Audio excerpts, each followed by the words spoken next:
You might have the greatest product in the world, but if people can't figure out how to use it, you've got a problem. If you want your customers to have a successful experience the very first time they use your product, you need great onboarding. And in a mature product that's been running for years like EVE Online, great onboarding can be especially tricky because over time, the game has grown more complicated and the staff got really good at serving the needs of existing players. And unfortunately, that left many beginners confused and underserved. I spoke with CEO Hilmar Pétursson to find out how the CCP team is tackling improving their new player onboarding. Check out Hilmar's 6 guidelines for developing good onboarding. When the game comes out in 2003, EVE Online is pretty simple. Let's take one example. The game had 30 different types of spaceships to choose from. So you have to pick what spaceship you like out of 30, and it's really only maybe 7 ships, which are the starting ships you're really choosing from. Now the game has close to 400 spaceships. So a new player has to pick 1 out of 400, which is a vastly more complicated decision to make than 1 out of 30. And the game has then, in addition to this sort of very simple example, a sprawling amount of sort of organic growth and complexity that have grown up. And that is in some part a good thing. It makes the game interesting for decades, but people are just giving up in their first session, just logged in and didn't really get the point and never came again. And you could say maybe that was filtering the right people and like yada, yada, yada. We found out through experimentation and improving it, it's not the case. This was just the game being way too difficult, more difficult than when most of the player base that we have joined, because the game has gotten more complex, not less.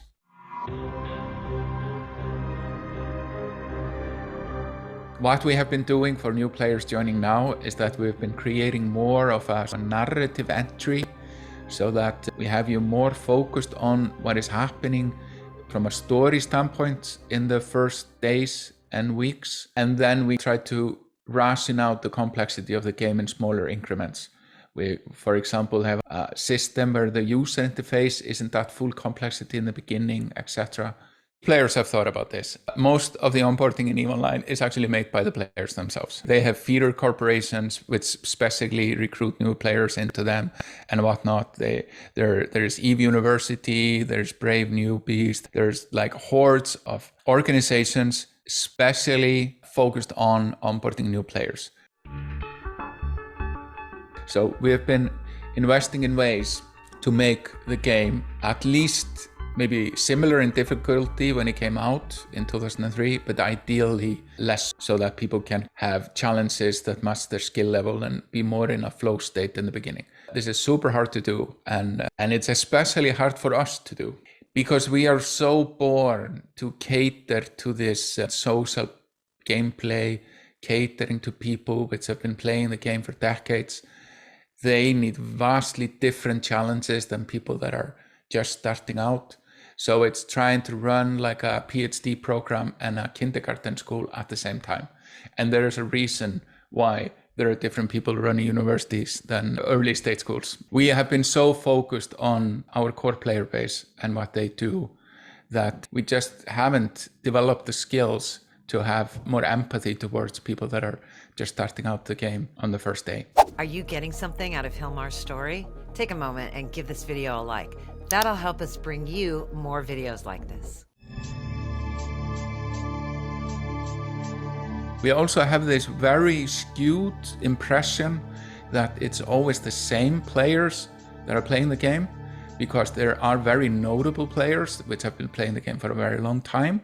So we've done a lot of play testing where designers have to sit and watch people fail at playing the game. And there is something about the emotional angst about watching somebody doing it wrong and them not being wrong, it's you that's wrong, that drives change. We had a really good researcher that built up this kind of story time where he took little nuggets about like how people are just not getting it, and that really started to make us move. And then we invested a lot in data and telemetry infrastructure to more precisely see when we're making it worse. Because a lot of what we have been doing over 20 years is making the entry into the game worse. We have concretely through our own action, made it worse. And we have not been very observant about like when we take the steps that are making it worse. The first activity was really to stop making it worse. We now have a lot more sort of alerts and ways and early indicators of when we've made the change to the game that made it worse. But the challenge is that in the first few days, people are quite bashful. They're not really ready to connect immediately. There are people that join an MMO like Game Online and just know, oh, I need to find a group to play with, and they immediately go in there. And those people are kind of easy. They take care of themselves. Then there are a lot of people that just come in and don't know what to do, and they feel shy about talking to others. So that's why we have invested considerable effort in this kind of story entry to implement a psychology concept called cognitive ease. Is that just by spending time in the world, your mind will become less kind of threat, and you yourself will become less bashful and more willing to connect with others. So the idea is that by having people play few, maybe let's say 10 hours in the world, which is more like an adventure that is obviously the game itself, but a little more hand-holding, we have cognitively eased you into the idea of playing this game, and then you're more open and willing to connect to the player community that then should follow.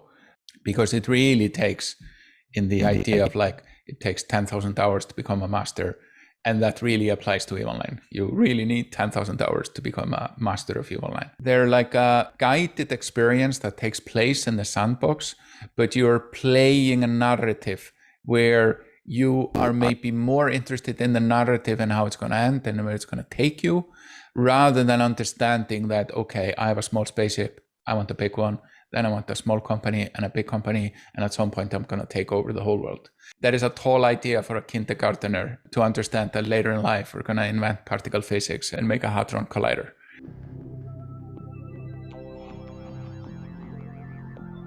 The game is more like a river. It's a river that flows. There are people coming in, there are people leaving, new people coming in.